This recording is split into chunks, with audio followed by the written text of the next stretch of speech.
Hey, this is the second time that I'm recording this because the first one came out a little too rambly for me. But I wanted to talk about the subject that's been on my mind recently.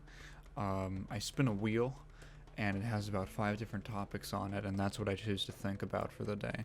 So today it's fighting games, and now I love fighting games. You should know that.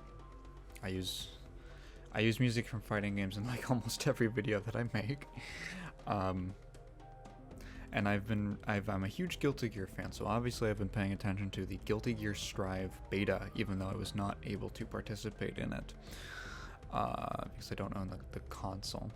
So the big kind of buzz around Strive is that it's going to be simplifying gameplay, and I thought that was pretty interesting because some people like it and some people don't. But I wanted to talk about kind of the general, the misconceptions that I think at least Japanese fighting game devs have about simplifying mechanics, and or more so how to bring in a broader audience or more casual audience. And how I think for the most part they've been going about it in the wrong way. So to start with, I think after Street Fighter 4 in 2009, throughout it kind of caused this trend through the 2010s because it brought in such a large new audience that there was, despite the fact that SF4 is it's got some pretty like hard stuff in it, with like one frame links and FADCs and a bunch of different, stupid acronym stuff. And it's got a huge roster with a ton of different matchups, and it's a fairly complex game. But I do think that because of the amount of new people that it brought into the scene, that it inspired this kind of movement to simplify games or make them easier for new people to get into. So here's the problem, and this is a misunderstanding about what actual accessibility is. The misconception is that accessibility is a mechanical question, so simplifying mechanics. That's what I've said it like 20 times already. That's not true. In fact, simplifying mechanics hurts a game in the long run because when there's less for players to sink their teeth into, people are going to become less invested in it. You can see that with something like Fall Guys, which I thought was kind of silly because Fall Guys it has a low skill floor and a low skill ceiling,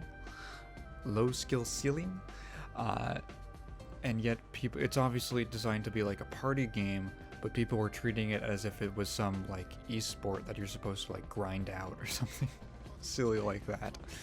The competitive game needs to have a fair degree of depth and complexity in order to have any kind of significant lifespan. And simplifying mechanics hurts that. Second thing is that for the casual audience, simplifying mechanics means almost nothing. You have to understand that all of these, like, I can throw out 100 terms. So like here's something that I don't think anyone, just by watching footage of the beta, of the Guilty Gear Strive beta, and listening to what people are talking about, here's a statement I don't think anyone will disagree with. Guilty Gear Strive de-emphasizes Okizeme and set play in comparison to previous games, and has a larger focus on grounded neutral. If you don't play fighting games, that means absolutely nothing to you.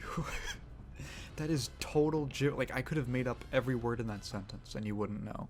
So when developers make decisions like Capcom widening the tightest links in Street Fighter V from being like 1 frame to 3 frames, which does make things substantially easier, but the problem is that they're not thinking like the casual audience or the outsider looking in.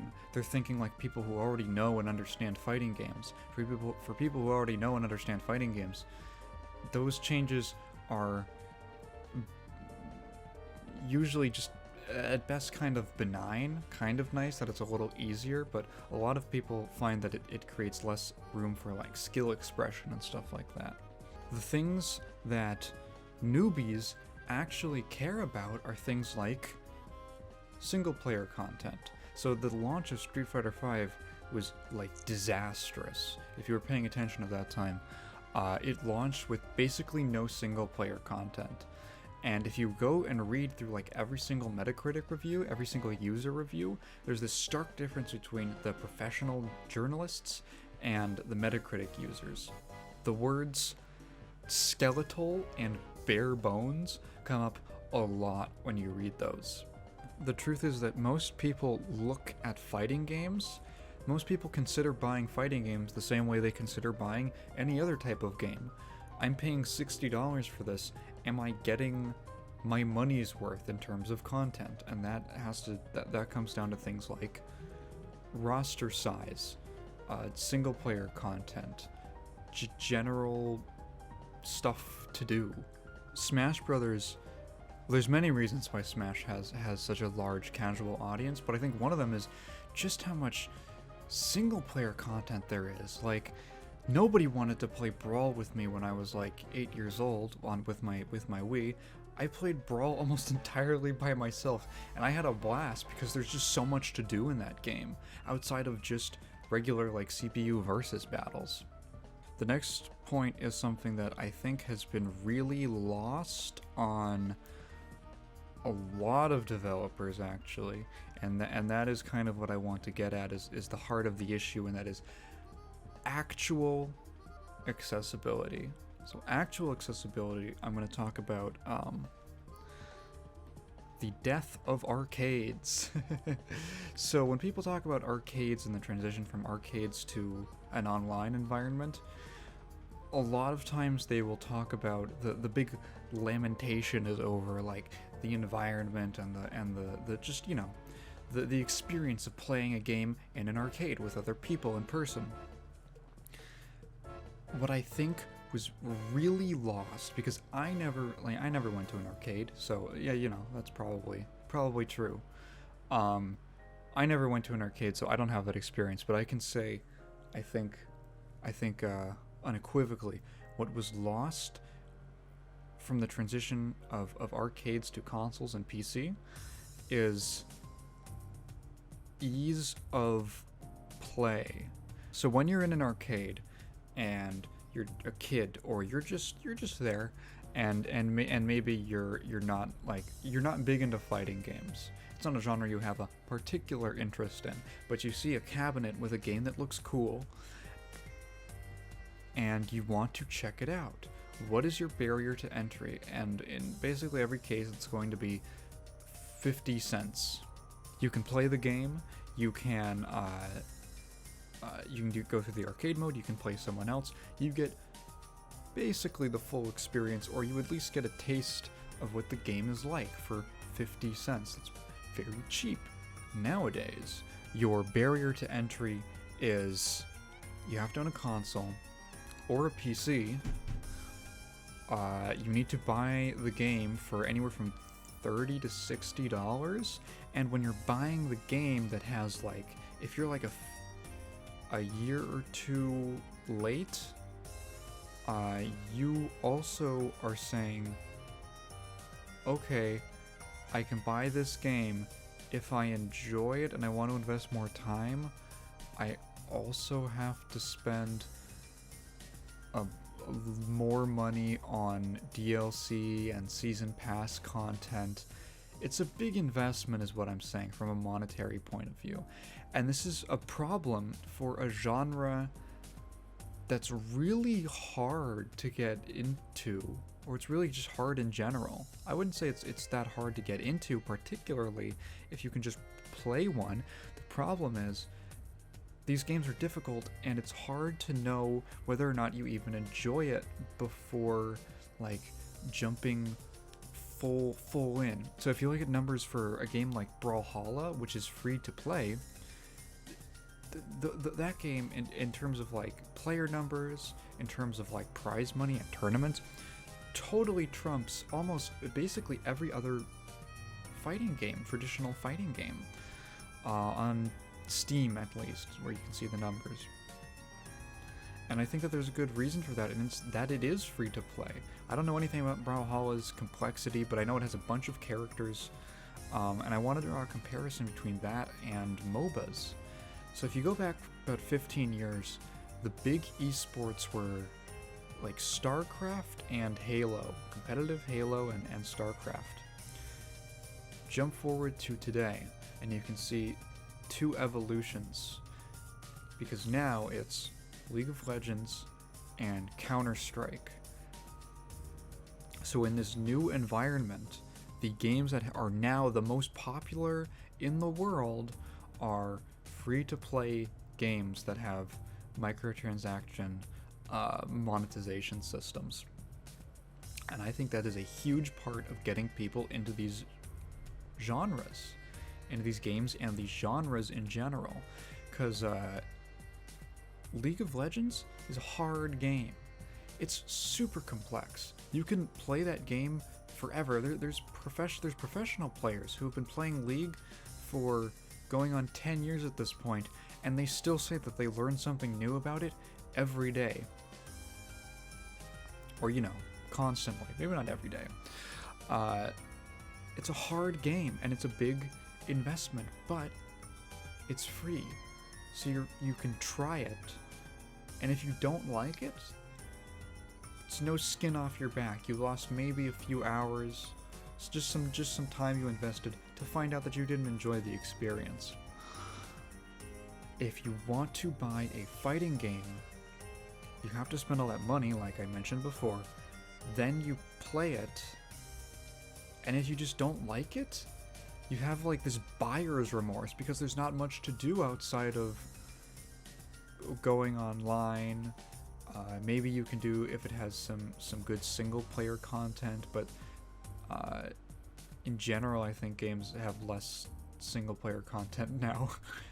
and here's like the really twisted thing, is that when you're an outsider to a genre, you make these really broad, sweeping generalizations about it based off of smaller experiences. So for instance, I played Pokemon Diamond when I was a kid, and I really didn't like it. And for many years I thought, I just don't like JRPGs. And that's kind of where my opinion just ended. And then on a whim, I just happened to play Final Fantasy VI. And then I realized, oh, it's not that I don't like JRPGs, I just don't like Pokemon. And now this whole world was opened up to me of, there's distinct styles of within this genre, some that I like, some that I don't like. For a fighting game comparison, I found out later, after I was already into this genre, I don't really like Street Fighter that much. I don't really like the pace of the game, the combo system. I never really found a character that I enjoyed enough to want to learn the game. That was after already finding out a style that I did like with something like Guilty Gear. And the average consumer, so for me, I did not feel burned at all when I didn't enjoy Street Fighter. That was just like, okay, I'll just move on.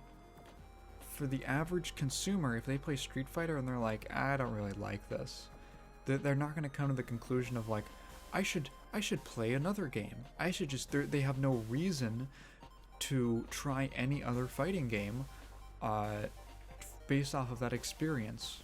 So they're just going to have this thing in their mind of, oh man, last time I spent like $30 on Street Fighter, I didn't like it. So even if a game intrigues them, if that game is also locked behind a retail price paywall, the consumer, the player, doesn't have any incentive to actually, they're going to be really hesitant, is what I'm trying to say.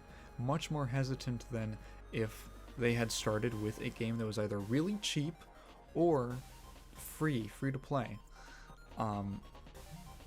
And even if that experience was negative, like they didn't enjoy it, it's way different from buyer's remorse. That's a really bad feeling.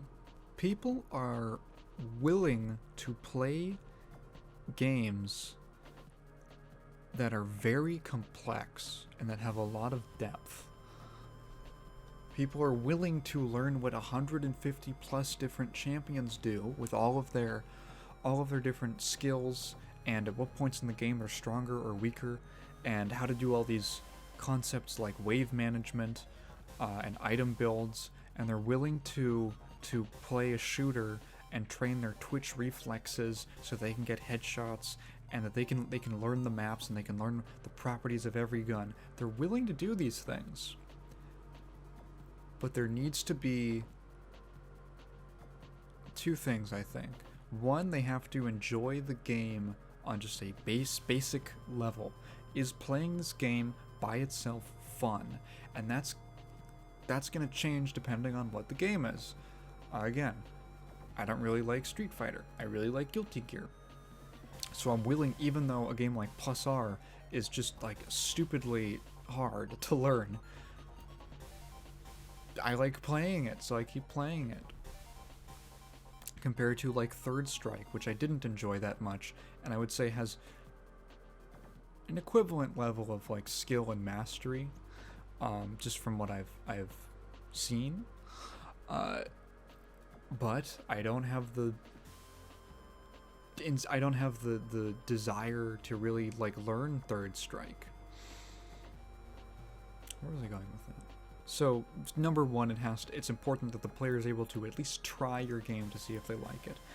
Number two is that there needs to be a justification for why this game is so hard. If you're already into fighting games, you know that the reward is largely internal, and it's based off of self-improvement, and that's super rewarding. That really is. It's a great feeling to learn a game and get better and feel yourself improving. That's really cool. But in order to get to the point where you start enjoying the game, you have to understand all of these different concepts. And a lot of the time, games decide to teach the player that these concepts through big block walls of text and tutorials that have like 50 different parts. And even if the tutorial's super in depth and it goes over everything, I feel like the average player looks at that and they go, how much homework do I have to do before I can just play the game? So a lot of people just launch right into playing either the versus mode or the single player content or online, and they never really take the time to sit down and learn the game. I think this is a system that I've workshopped in my head that I think would be great, and I'm really surprised hasn't been done before. But like a feedback system, like an active feedback system, where games already track a lot of like of little events and things like reversals and counter hits and stuff like that. And so I think it would be great if you could teach new players who have no concept or understanding of fundamentals, teach them those things as it comes up and as they experience problems. So for instance, if you get counter hit a lot, the game, unlike it, you can get an end of match stats screen, and the game could say, you got counter hit like 12 times in that match. Do you want to see a tutorial on counter hits or like attack startups and stuff like that? You could also have something like, you got hit with a lot of like wake up reversals that match. Do you want to see this tutorial on like a playable tutorial on like blocking and baiting out reversals, or like how to mix up your Okizeme options and stuff like that? Only as these things come up in ways that the game can track, which is really not that hard. I think that these systems, you already get like a little feedback prompt every time one of those things happens. I think it'd be really easy to implement. Because the truth is that, like, things that are so fundamental and common across all of these games are not obvious. I played Skullgirls for like 30 to 50 hours. I put a lot of time into that game before I realized, this is like one of the first games, that's one of the first games I really got into. Before I realized, I didn't know the difference between high-low blocking. I would literally go online, I would get hit, I would get mixed up, and I would have no idea what was going on. It was super frustrating. Then on a whim, I decided to go through the tutorial. I got to the portion on mix-ups, and it was like this whole world got opened up to me. I was like, oh my god, if I'd only realized that 20 hours ago, or however long before I'd been playing it, I could have, like, that would have helped, that would have been so beneficial to me in just enjoying the game. Because once you understand the way that all of these systems work together and all these mechanics interlock, the games become, instead of like confusing and like, why did that happen and what's going on, it's, you're able to actually appreciate what is happening. Even if you're losing, you're able to understand it. It's it can still be frustrating to lose, but not in a way where you're confused, in a way where you actually know what your problems are, and so at least you have something to improve on. I think a lot of, even like games with good tutorials, tend to not give players feedback in the same way that they don't teach players in the same way that like a linear game does. So what I mean by that is, in like Super Mario Brothers, 1-1 is considered like one of the best first levels of all time, because it's a controlled environment where the game teaches you basically everything you need to know as it comes up.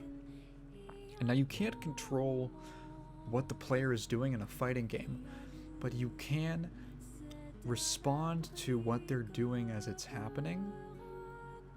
Certain bad habits that they're exhibiting that are trackable. And I think that any kind of like feedback or better teaching tools, especially for players who don't feel like going into the tutorial the first time that they boot up a game, like me, a lot of the games I play, I don't even look at the tutorial when I boot them up. I go straight into training mode and I start playing around with characters. Oh, I want to mention one thing that I think attracts people to games in kind of a marketing sense is, one, looking really cool and having like a good art style, like a good presentation, like Dragon Ball Fighters, I think, is a great example,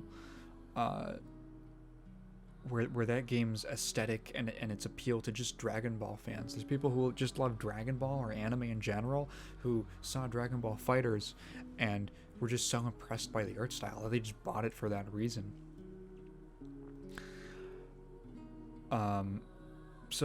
Presentation, looking cool or looking fun, not looking janky, or having something to visually pull players in to catch their attention and say, oh, that looks kind of cool. That looks like what's going on over there. I think for a lot of fighting games that has traditionally been done through really cool visual styles, guest characters, or like hype moments like the Daigo parry. I've seen a lot of comments from people who say that they got into fighting games or just Street Fighter because they saw the Daigo parry and they thought it was the coolest thing ever. So to quickly wrap up my thoughts on what fighting games actually need to draw in a larger audience. First point is they need to be actually accessible from a cost point of view. They need to basically be safe for the consumer to try out. Second is that they need some kind of teaching and learning tools to actually explain to players why they should be caring, to justify why these games are so difficult, or why they should be caring about any of this. You know, things like progression systems, that feedback system I just spent forever theorizing about, And then 3, just kind of having a good presentation. Aesthetics are super important. It could be the music. I got into Guilty Gear because I heard the soundtrack. I thought it was awesome.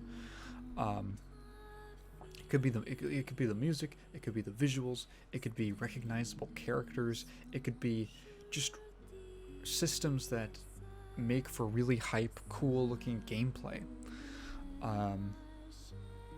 I'm really glad that a lot of people are interested in Guilty Gear now. It's a great series, and it's great that it's finally getting some spotlight. I wish more people in general were able to get into fighting games because they're such a fun genre. I enjoy them so much, and just from like a casual point of view. I'm not like a serious competitor or anything, but I like to have fun. I don't go to tournaments or anything like that. I just like to have fun with these games, and they can totally work in that sense because of how transferable a lot of skills are. So yeah, I'm gonna call it here, and if you had any thoughts, I'd like to hear them down below. If you do play fighting games, what do you think? If you don't play fighting games, what are some reasons, like what do you think of them as an outsider looking in? Is there any reasons you haven't gotten into them? Has anything I said here swayed your opinion at all, or anything like that? Like and subscribe and do all my fun analytics stuff. I will be back maybe at the end of the week, or maybe next week. I have no idea. Bye.